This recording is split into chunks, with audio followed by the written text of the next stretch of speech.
MC community, hello and welcome back to another episode of Built on Dante. My name is Aaron Hyler, and we got a special episode for you today. We got two changes up today. Not two changes, but two things I want to talk about before we get started. But Mount Carmel's been pretty good for those of you who are not actual students. It's the final stretch, the home stretch, last stretch for us. I think we got about 2 weeks and some couple days for finals. Walkathon incentives have hit, so we're rolling. All right. The class of 1956. Shout out to you guys who were here today. Guess what, guys? We've got somebody else. We got Wyatt Knight. Look at that. All right, Wyatt, move on. Listen, we've got Wyatt Knight as the co-host today because as things are getting more responsible for me, I need somebody to kind of take this over. I don't know if Wyatt's going to do that person, but, we got a co-host today. All right, so the person that we have today is someone very special to Mount Carmel community. She has worked here since 2018. I did not do my research, but 2018 I believe is the year. And she has made a great impact. She is a Green Jacket awardee. She has done so much for Mount Carmel. She's currently running 2 clubs in Mount Carmel. She teaches chemistry. She's very involved. I don't know if we had a time clock in Mount Carmel, her time clock would be overtime to Miss Norise. All right. So I kind of revealed the name, but we've got Miss Norise today. Miss Norise. Hi. How we doing? Great. All right. So if you couldn't tell by my introduction, that was take 2. Okay. That's why I'm rambling off right now. I'm trying to, we kind of did a half episode, but it's all good. So Miss Norise. Yes. Monday, right? Yes.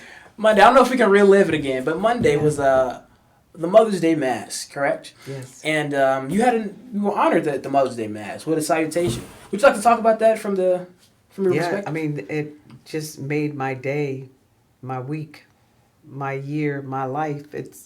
It was amazing to be honored like that. I'll go the really broad was the students gave me a standing ovation, something I've never had. And all I could do was, hi, thank you. And the mom stood up too. I thought, really? Whoa. I did. Oh. I said, I got goosebumps even thinking about it. The first speaker, Brendan Riley, who is a co-president to the club, with Wyatt Knight being the other co-president, he spoke so highly of me and talked about our club, the club, together helping each other and what it was and how we changed the format of the club and it seems to be working for us. Wyatt and Brendan came to me and let's make it a service club. I said, are you sure? Because, that means we have to do things after school. And it did not bother them at all. Remember that? Yeah. It did not bother. And I thought, ooh, I like this. So one of the big thing that we did was fixing a meal for the parents of the children that were in the hospital who are staying at Ronald McDonald House. When we cooked the meal, we even said a prayer, and I thought, oh my goodness, this is really bringing us all together. And I really felt we were doing something great, and then after the prayer, I thought it was even better. The kitchen, as I've mentioned before to many people, is a kitchen that I would love to have, especially Thanksgiving Day, and you're trying to cook all these different dishes, and 4 ovens and 4 microwaves would be super awesome to have. But that's being selfish. I was just really honored to use the kitchen to prepare the meal for the people. The other club, Chikwubike, was the speaker. I'm so sorry. Chikwubika was the speaker, and he is co-president to 64 chapter, with Lamont Miller being the co-president. And now our new president is you, Aaron Hyler. So I think maybe, do I like to be around presidents? Maybe that's a thing. But it's a community organization. We are trying to develop and build community within Mount Carmel by talking to people who are were alumni of Carmel. Yeah. And they can the students can see how it is to walk in the shoes, how it was when they were freshman through senior, and what it was like. And some things haven't changed, and most things have, but it's all inspiring for them and for me to see how the children could relate to the alumni. Nice. So I would say that's you did a great job of explaining 64th chapter and the club both. That was good because it's sometimes it's hard to like if you do so much for a club, it's kind of hard to like put it into words what the club does and present it to the school community. So that was good.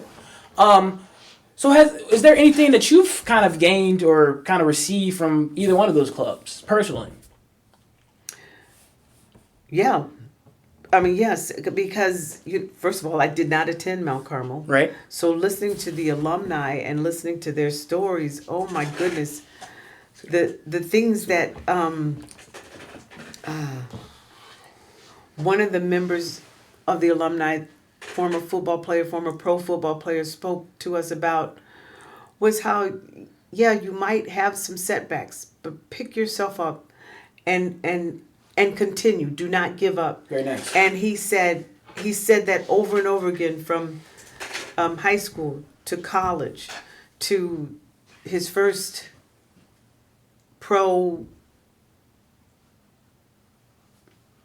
playing pro. I don't know the word either. And I don't want to say incident, but his first involvement with the professional football field, just football team. I'm sorry. Was just amazing. I learned so much from that presentation. Just do not give up. That's what I got from that. The 64, the club, it is so nice I like helping people, and I like to be around people that like to help people, and I love being around the members of our clubs. The club, like, oh my God, these guys are super awesome. These are people I like. These are people like me. Right. So it's a good feeling. Yeah. Yeah, you've been at Mount Carmel for around 8 years. Do you have a favorite memory of, like, in a class or anything that really points out to you the most? Well, I tell you, my first memory here, one of my first memories here, it was homecoming, because I started in September, after August. I missed the first couple weeks. And it was homecoming weekend, and we had the pep rally in the gym, and then the whole school went out to the football field, and Mr. Antonetti said, "Okay, listen up. Silence. 600 people in silence. It was just amazing. I said, ooh, when I grow up, I want to be just like him." It was amazing. But the students listened. And I thought, oh, this is the place I really want to be, because they're listening, because they want to hear what's being said. They don't have to, but they did. It was by choice. So you talked about your favorite moment. Do you have, there are a lot of quotes hanging around Mount Carmel. Do you have a favorite quote or favorite saying from Mount Carmel? Well, the one and only one. Yeah. You come to Carmel as a boy, you struggle, and you leave Carmel as a man. And to see it, I don't teach freshmen, but to see from sophomore to senior year, oh my God, the growth from the young men is just amazing. I was thinking about some of my sophomores from last year and the current graduates, and I'm thinking, whoa, what a change. What a positive change. Because there was a little testy there for a few moments in period 2. On email. So would you say there's a difference? You just talked about that one class. Would you say there's a difference between, you think, since your time as a student and your academic career, or between now? Is there a difference? Well, I'm looking at it as a teacher to the students now. Okay. And as a student, I could have grown more as a student, but I would have loved to know what I know now, but that's not possible. Everyone has to go step by step to reach their growth potential. And I think I did okay. I think I did okay, but I'm more importantly, it's more about you guys and the growth and the struggle and the outcome and for me to see it. I only spent 4 years in my high school. Here I've spent 8 years and would like to spend more, but probably will in some form or fashion. And to just watch it over and over again, it's just beautiful.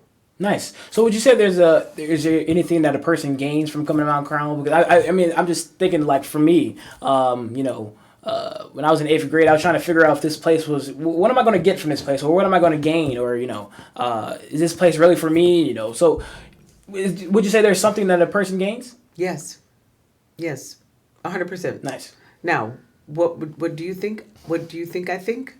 You don't know. I will tell you. Okay. Yeah.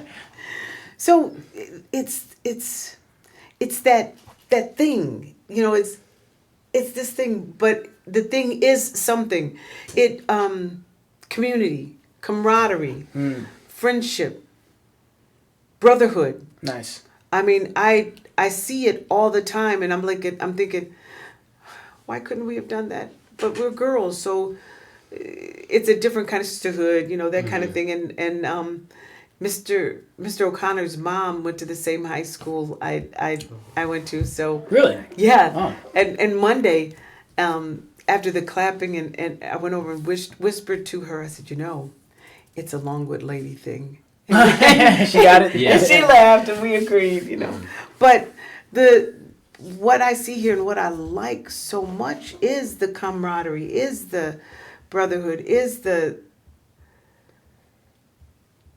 And I don't know if other schools, from what I hear from the guys who have friends that go to other schools, they don't have what we have.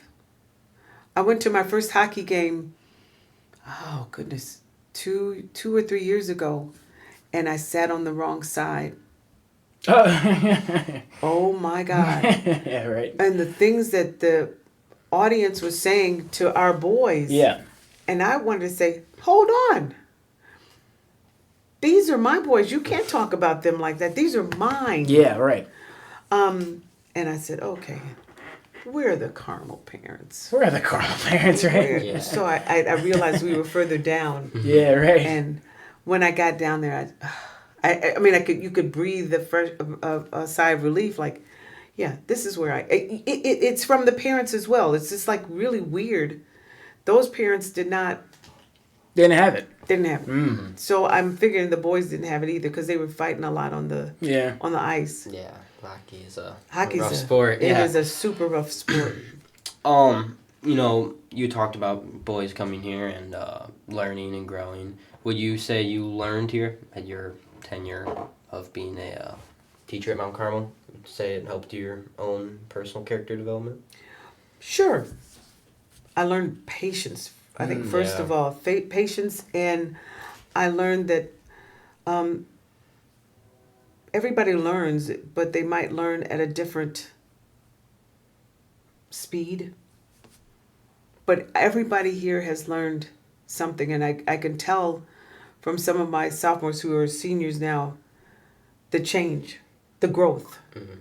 Or former seniors, because they're gone. Yeah, they're gone as of Tuesday. Yeah. Yeah, and it's just phenomenal to see it year after year after year, and phenomenal and great at the same time. Nice. So you said what you kind of what you've gained and what you've kind of character built and what Wyatt was saying. Do you kind of put that into the way that you teach or your personality here at Mount Carmel? You said people learn at a different pace, or seeing the growth that your students are in. So is there some type of method or some type of technique that you have? I don't want to say like you like subconsciously. No. I mean, it's a case by case basis. Nice. So I tend to look at the student and we tend to talk, and I try to figure out if there is an issue, what's going on, what can we do to make it work, what can we do to make it better, because I feel everybody should have an A, so we have to figure out how we're gonna get that A, and everybody should like chemistry. I was looking at you, Aaron. Thought you looked at the camera. Why you like it? Yeah. So You lying. I'm joking. But I mean, and if it's not chemistry, it's just a life. If I can teach you a life lesson that might help you succeed down the road, Nice. that would make me feel good Mm-hmm. and happy that I accomplished something. Yeah, you definitely have been, I think, a very important, almost like a milestone. For every sophomore for years has always had Mrs. Norise and has always talked about that class in such a high regard. They've always enjoyed it, and I think that's one of my favorite memories is our fifth period chemistry class. Just the people, they made it pretty fun, and we learned. And We laughed a lot. we laughed and a lot. learned, and I think that's very important about being a teacher is teaching to the personal level and learning more than just what's in the book. So Yeah. definitely. So let's talk about chemistry, right? Let's talk about the chemistry class. How do you think students see chemistry or your chemistry class or Miss Norise? How do you think students? What is the students' perspective on Mrs. Norise? I think initially a lot of students come in and think, "Oh my God, what have I done? Why do I have to be here? This is too hard. I'm not going to do it." Mm. And my goal at the beginning of every year is to calm their nerves and help them see you're going to get it. You're going to do it, and it's going to be fun. Even you. But I mean, yesterday in class, I get this. I love it when I hear that. I mean, Yeah. oh my God, I just want to go over. Thank you. I said, very good. I'm trying to be not crazy because Right. kids don't like. Come on. Mm-hmm. But it's so nice when they get it, and 9 times out of 10, or 9.9 times out of 10, they do get it. And if they don't get it from me, there'll be a classmate that can explain it in a different way. Something that the classmate will say that works better. It's just maybe hearing it from someone their own age. Because I'm gonna say, I just said that, but it didn't come from Wyatt. It didn't come from Right. Aaron. Yeah. You've had a long career, not always as a teacher. What kind of brought you to being a teacher, and do you think that's your most best part of your career? I guess. Yes, I'll say yes because it's the longest. I was telling someone that we'll even go with why did I major in chemistry. Yeah. So I majored in chemistry because my mother told me that you can major in anything you want as long as it's math or science. Math or science? So I majored in math. I mean, I majored in chemistry. I'm sorry, my older sister majored in math. It's a little bit too much, but Really? You think so? I'm sorry. but my mother was a teacher, and I decided I don't think education is the thing for me. I want Wow. to make some money.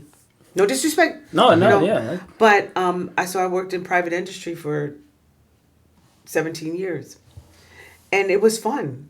I was solving. I was a sales rep. I was a technical rep. First, I worked in the lab, and then I worked in sales for a couple chemical companies. And then I realized traveling.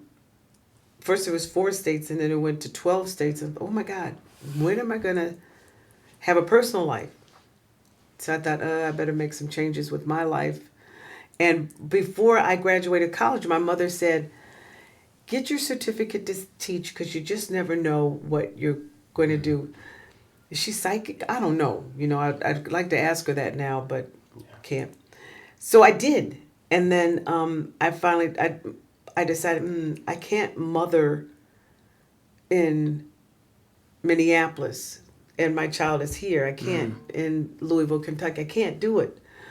So I changed careers. And I was interviewed by the principal at Dunbar, and I was there for 21 years teaching chemistry because there's no other subject. Okay. Oh well. And I, oh my God, I enjoyed it. Teaching was really fun. It was a fun thing, but it was time to go, and I took a year off. I retired for once. Wow. And I learned how to swim. I started tutoring kindergartners. Wow. Reading. That was an interesting thing. And I got a text from a friend. Mount Carmel is looking for a chemistry teacher. I looked at my sister and said, I want that job.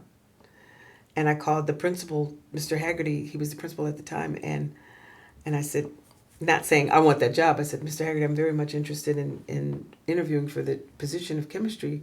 I told him my background, how I used to teach at Dunbar, and he said, sure, shoot me your resume. And when I got it over to him, and he called me the next day and said, can you come for an interview? I said, yes. Are you kidding? Mm-hmm. And when I came, I just felt so comfortable. I felt like that maybe this is where I'm supposed to be. And I got offered the job. And I wanted to say, heck yeah, buddy. But no, I said, thank you very much. Yes, I'm very much interested, Nice. Wow. So I didn't know that. So that's a little bit of the background that I... For chemistry. So I majored in chemistry. Yeah. Loved science. Sister Catherine Sarthur, high school. Dr. Rosalie Reynolds, college. Very much mentors to me. And they liked it like I liked it. Yeah. Do you have any advice for someone who is struggling to pick their major or career, and, how does someone end up being in such a great job and such a great place? Just following your passion, or? I'd say follow your passion. I would, I could selfishly say, well, surely you want to major in chemistry and you would be A-okay. But no, you have to do what you like to do. There's a lot of students I see now that are very much interested in acting. And I'm looking at them, and they look very passionate, very happy. And I'm thinking maybe that is their path. Yeah. And a lot of kids really love mechanics, physics, and that's their passion. Okay. And then there's those people who are APUS or all the APs, and it's just amazing. There are so many different things that we do here that could help a student move more toward their passion. Nice. And colleges will even shape you even more. Not shape you, but guide you to what you want to do. Nice. So, you talked about, mentors for chemistry and your story for chemistry. Was there a moment where chemistry was like, that's what I want to do? Like, ever. It could be like you were in chemistry and maybe you found out like, this is, I'm actually doing what I love. Was there a moment of that ever in life? So chemistry I was a chemical sales rep. Okay. Chemistry is a teacher. Okay. So I've liked chemistry, just basic chemistry, I think since junior year of high school. Junior year of high school. Yeah. Was it the high school experience that kind of put you into this love of chemistry? It made sense to me. And that was the thing. And And I really respected Sister Catherine, but it really made sense. Some some of the other subjects were just okay. I mean, I did what I was supposed to do, but I really liked chemistry. Nice. Looking back on your career and your life, do you have anything to say, like in hindsight? What would you say to your younger self? I guess. Go to Mount Carmel sooner.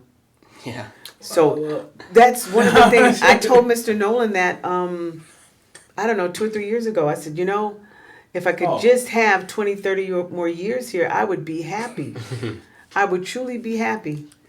I'm thinking. You mean as a student? I was like, Mr. Reese. I don't think we ever co-ed, but okay, that was No. I would want a teacher. Because it's fun watching young minds form into something that they want to do. Yeah. I understand that everybody doesn't like chemistry like we do. Yeah. Sure, right? Sure. But I mean, I'm just saying, it's so nice to see young people. It's I think teaching keeps you younger. And I don't know, maybe you'll see that down the road after you've made your millions and come back and donate money to Mount Carmel and then teach for free. Or maybe some money. Yeah, I hope a little money. I ain't gonna lie. I need a little. No, you already made your millions. So okay. Okay. That's a given. Okay, right. Nice. I mean, so do you think that passion and that drive is what kind of gets you up every morning to get to school? What if there is a passion and drive? I just talked about that specifically. Do you have a passion or drive that gets you to school every morning? Sure. Yeah, I mean, I want to be here, and I guess that's my drive. I want to be here, and I want to teach chemistry, and I want it to work like. I know some of the kids. Okay, I've got this story to tell. Oh, here she goes again. But and I sometimes. One of the students had a Tesla coil. He was telling me about a Tesla coil. And I said, I got to get one of those. I mean, I'm learning from the students too.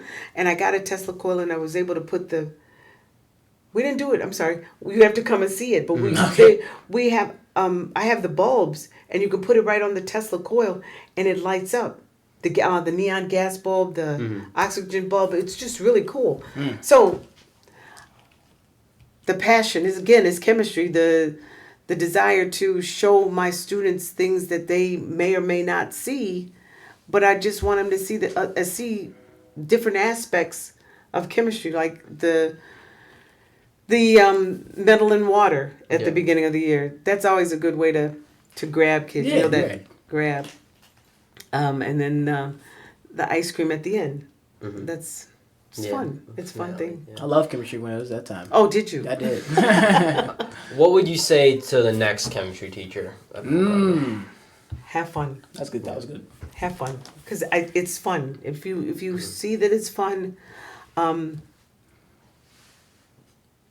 find ways to keep it fun, but students have to do their work, and everybody has to know that this is.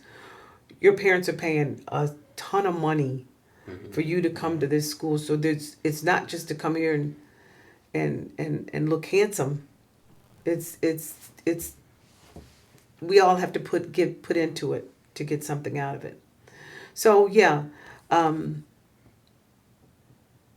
try not to get upset. The teacher, try not to let students or events make you sad. Nice. Well, so Wyatt talked about it. That was good. I'm glad he went down the path of retirement. First of all, I'm gonna give some worded advice to the chemistry teacher. Good luck, because whoever they may be, they got a lot on their hands. They got a lot, this big role to fill. I'm not saying that they can't fill it, but I'm just saying it's gonna be really hard to do it. But so I mean, he talked about it. So if people do not know by now, Mr. Reese will be retiring this year from Mount Carmel.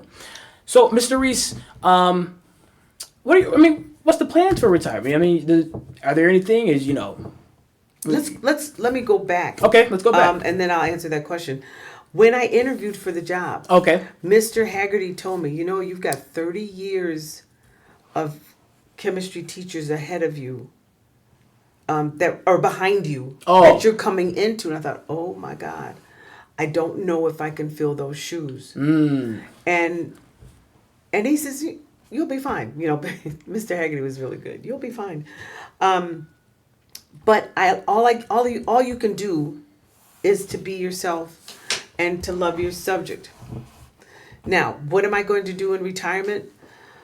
Oh man, I don't know what it's going to be like to wake up on that first day that you're supposed to come back and I'm not in my car coming to work and ready to get started. That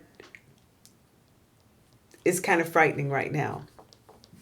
But the things I'm going to do, all those things that you don't know yet because you haven't started working yet. But you'll start thinking, okay, I'll do this when I retire. I'll do that. I'm going to do this now. But I want to take a train ride. I'm so excited about this. Take a train ride, a sleeper car, out west to go to the national parks.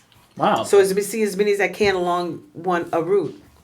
That's so good. that is I keep telling my husband that that's my retirement gift. So get it going. Okay, let's do it. When I retired the first time 9 years ago, I took swimming lessons and water aerobics. I know you say why so late. I could swim. I could do the stroke.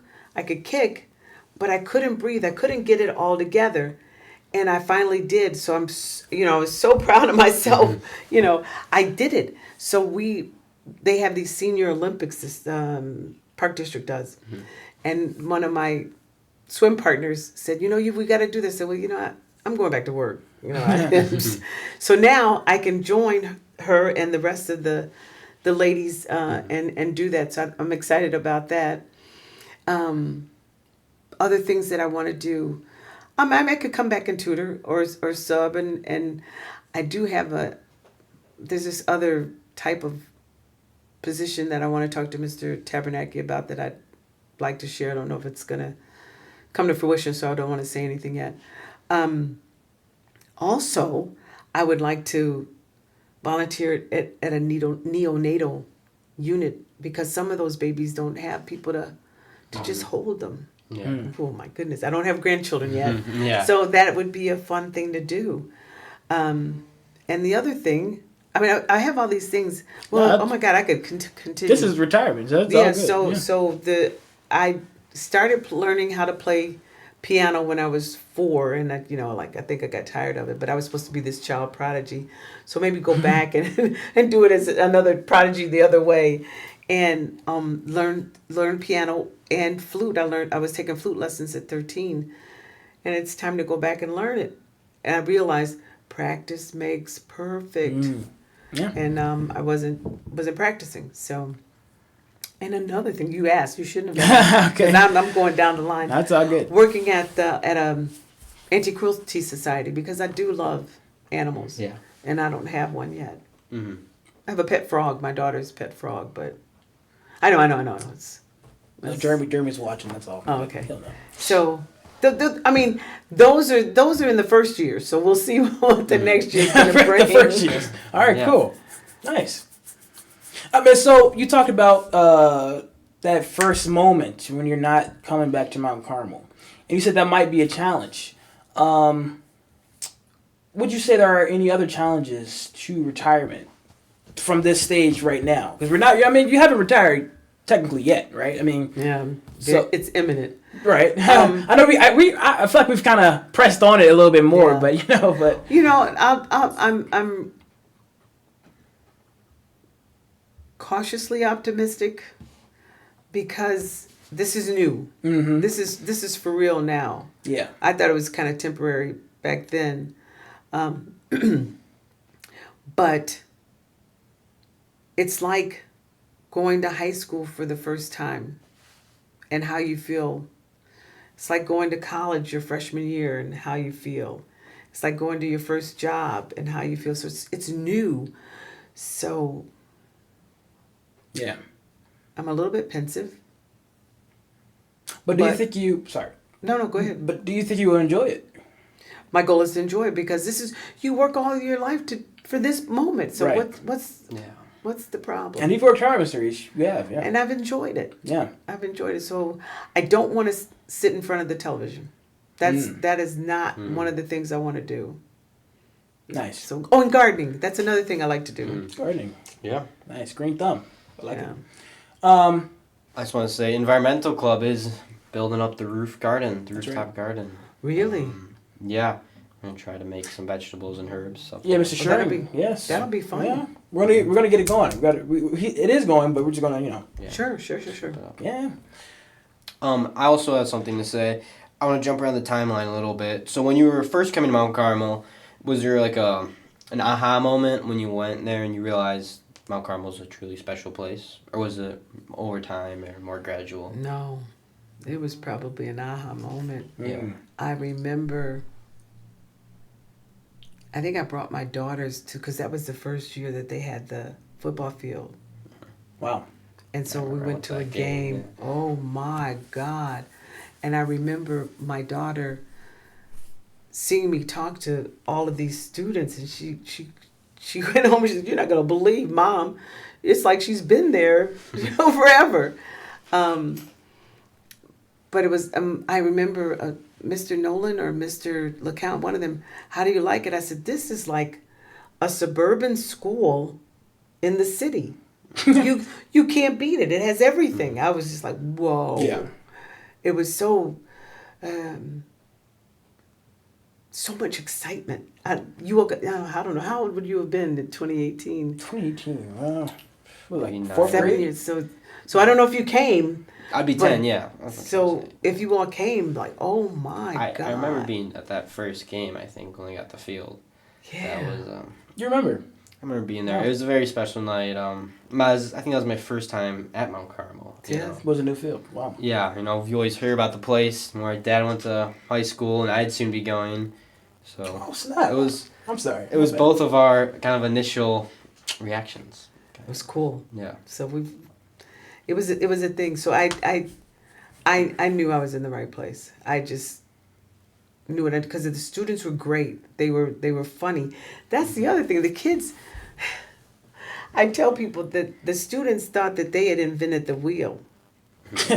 It was me and my people my age, but they would say things and you can pick up on context and what, and then when they'll say, "How do you know that?" I just know. It's just one of those things. Yeah. So it's fun and be able to laugh. Nice. And I've laughed a lot. I love laughing. Nice. So that was my next thing. This is a Derek Ozuna question. Derek Ozuna, this is your fault. Ms. Norise, is there a favorite moment or funniest moment that you had from your classroom experience? Oh my God. There's so many. What was the funniest? Well, I usually it's when I'm doing something that's a mistake. I allow them to laugh at me. Oh, okay. And you're right. And I'll say, "You're right. I was wrong. This is wrong." So You got one, Wyatt? I have a funny moment Okay. from my class. I don't think you know about this, so you might PG. have to cut it out. You might kill it. PG. It was when March Madness was going on. Oh, God. And you were doing your work on the board, and someone put their iPad. I forget, maybe Gannett or McBird or whoever. And they put it like right on top of maybe like a microwave over on the side of your room. And they put the iPad there, and I think it was like UConn or some March Madness game. I think maybe there were 2 iPads up there, and the whole class was like, I think, quiet, and everybody was like paid attention. yeah, I'm thinking you're listening to me. Just watching the game. I think that was a pretty remarkable moment of our year. No, that's funny. Did you know about that, Mr. Reese? No. How you no feel clue. about it, Mr. Reese? Why you just snitching on you? I'm joking. Statute of limitations. Oh yeah, no. They usually ask, Can we watch March Madness? No. No. It's chemistry. Yeah. But it's all good. I said, as soon as we can get done with 3 chapters, yeah, you can watch it. Of course, we never get that done in, I don't know how long March Madness lasts. Yeah, a month. A month. There's no way of doing 3 chapters in a month. That's why you say it. Yeah. That's why you say it, Mr. Reese. Yeah. It's a strategy. All right, so we're kind of going up to a close here. So I'm going to ask about a series of 2 new questions. So you are a Green Jacket awardee, correct? I'm sorry, this is my fault for not doing the research properly, but what year was that you won that? I believe it was 2019. Like 2019. my first year, I was. The first year. Yeah. Wow. Okay, we can talk about that. Okay, so the first year you've made an impact so much. I mean, there's a lot of teachers at Mount Carmel, and you kind of got that first year. I don't mean to bash them, but that's a remarkable statement. So that first year, was there any type of way that you kind of went? You said it was kind of an aha moment. That first year. How was that first year of teaching in Mount Carmel? It was fun. Really? It was fun. I'm trying to think. What did I do that first year? But I do know I did get to smash the pumpkin. I did. Some students did not want to stay in the commons. So after school, I was busy doing my work, and there was a group of kids who were rappers and poets, and they would just do their artistry. Yeah. And I didn't. There wasn't. It was fine. It was. Yeah. It was a place. It was a place of refuge, and they were able to work on their craft. I went to the games. I love football. I love lacrosse. New to me, but hockey. That probably didn't go that first year, but there was more when you guys were playing. Yeah. I'm missing a sport. Basketball. I like basketball when I know the students, versus. I mean, I like Michael Jordan, but everybody else is. Can't watch the pros. Yeah, it's kind of boring. Not Michael Jordan. It's kind of boring. It's different. Yeah, I agree. Sorry. But I mean, interacting with the students was fun. Yeah. And I know that a lot of teachers have young children, so it's hard for them to do all those things, and have kids too. My kids were grown, so it worked out really well. Nice. You talk about that first year. You kind of thinking, what did you do that first year? Has there been anything that you've kind of let go from when you first taught, either at Mount Carmel, your first teaching experience, or have you kind of been the same way? Has there anything that you've kind of adopted throughout your years? Because I feel like the teaching experience has kind of changed a little bit, right? With technology. I don't know about how chemistry might have changed, but Well. The technology, cell phones, all of that. Yeah. AI. AI. I don't like it. I hear students say, well, why should I study when I can get AI to answer the questions? What? He's not my student. He was being honest with what he felt. I said, well, one day the lights are going to go out. That's what I call it if the satellite turns the wrong way. And then what are you going to do? You've got to be prepared for the unknown. Mm-hmm. That's one of those things. So it's kind of trying to go with the flow. Yeah. That's the biggest thing.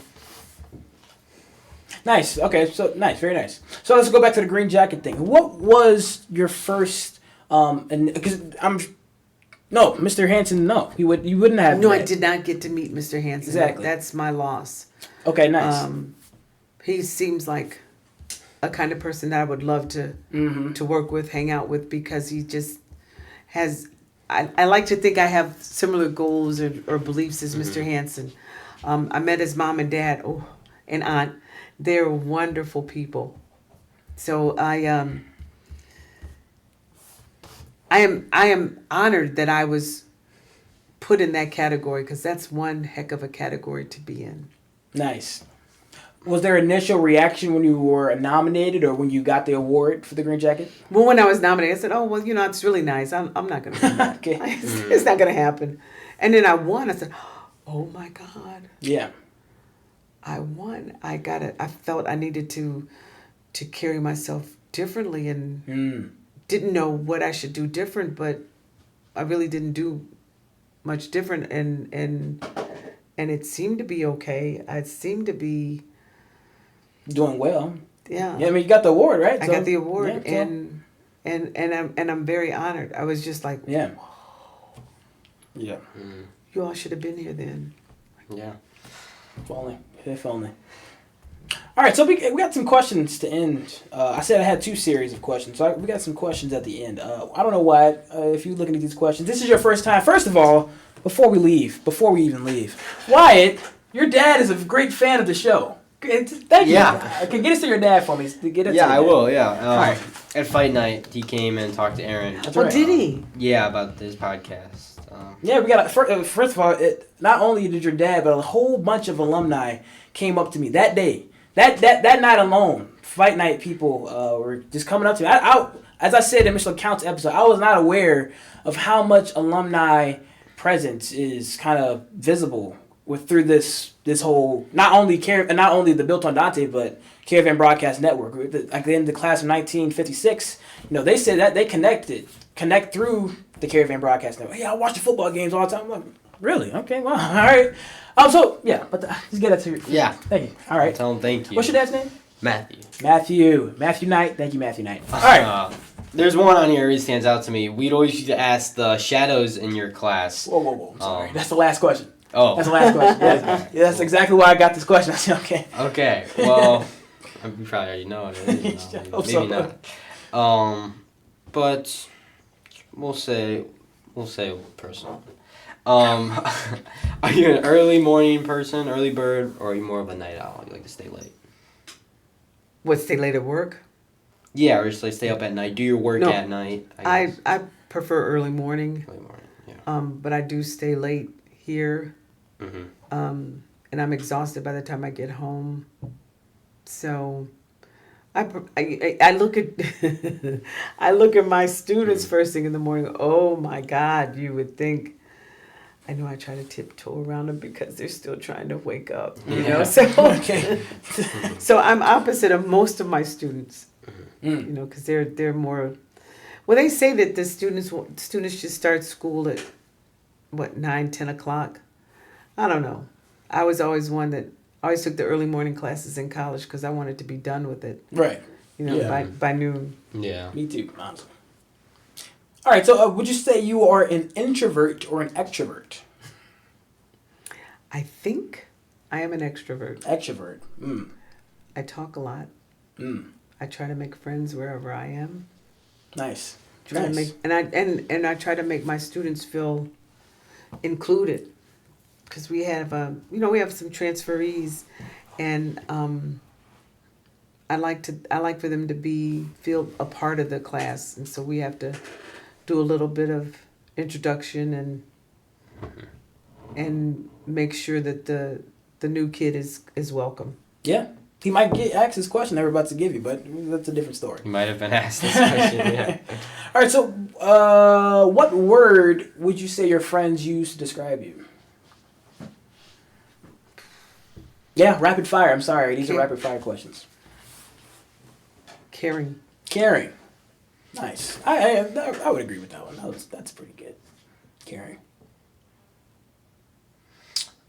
If you were a world leader, what would you do? What would something you could change if you change anything about the world?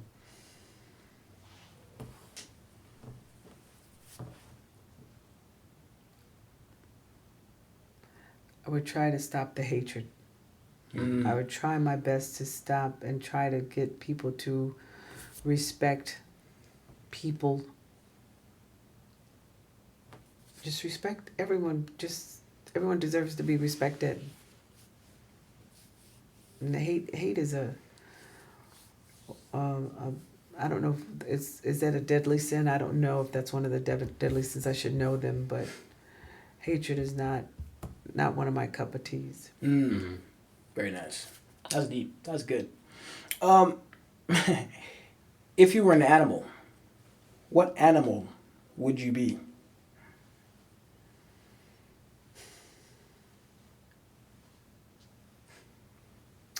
Probably an eagle.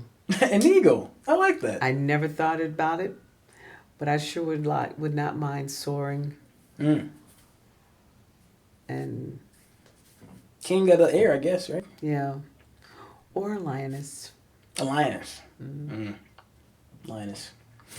All right, Wyatt. All right, last one. If Rip you it were off. a sandwich, which sandwich would you be? Oh my God! You Yes. know how much you know Yes, how that's much I exactly. love that one. I got this question from your class, Mr. Reese. You know how much I love that question, right? You love it? No. Oh, I was okay. If I were a sandwich now, Now.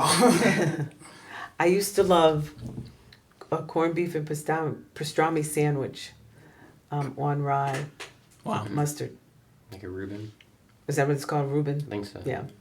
Right now, a turkey with provolone cheese, All right, there you go. lettuce, Yeah. tomato. That's more of my. I don't know what a corned beef. I don't know what a Reuben is. Oh my God. That's it's above You my have to head. try that. It's really But I don't eat. Just give me a pork PB, anymore, PB&J. so- I'm good. Yeah. Well, that too. Mm-hmm. But I like the turkey. Yeah. Jackson turkey. All right. Nice. Hey, Wyatt. Hey. Yeah, thank you very much. There we go. Pleasure. Miss Thank you. Norise. Pleasure, Mr. Reese. Thank you. All right. It was fun. Thank you, Miss Reese. I hope you had a great time. Hope this was a great ending. You know, not ending for the career, but like Yeah, this thank is you on for- video. This is on video. Hi. Thank you for allowing me to speak. I don't know what camera, but it's all Yeah. good. All right. So again, my name is Aaron Hyler. I'm Wyatt Knight. He's Wyatt Knight. I'm Emma Norise. And nobody. Right. So thank you for all for tuning in today. Hopefully this podcast, hopefully this gets out tonight. Probably not. I'm lazy, but we got a team going with us. I want to thank our producers. Thank you, Miss Minky, for allowing this to happen. Thank you, Mr. Polberg, for opening the room for us. Thank you, Mount Carmel, for allowing the establishment of the room. Right. Thank you. Thank you for all the fans, not my fans, they ain't got no fans, but all the fans of this podcast. You guys are very generous and very caring and very authentic, I would say, in giving feedback. Good feedback, bad feedback. Shout out to Mr. Clausen. Yeah, I know you're going to watch this as soon as possible. So thank you, everyone that's watching. Why any final words? Oh, you said it all. Thank you for watching. Yes, sir. Thank you for having me on here. It was a pleasure. One more question, Mr. Reese. I'm sorry. Is there anything you want to say, Mr. Reese? I do. Yes. I want my students to never give up. Never give up. Keep working at being your best self. That's what I want my students to do. One last thing. One last thing. Being around Mr. Reese made me think of a big quote by Ernest Hemingway, is that you die twice, when you're buried and when the last person says your name or talks about you. And I think people will be talking about Mr. Reese at Mount Carmel for a really long time. That's a great way to end it, Wyatt. Wonderful, Wyatt. All right, I can't do nothing about that one. All right. Wyatt. Dun, dun, dun, dun, dun, dun.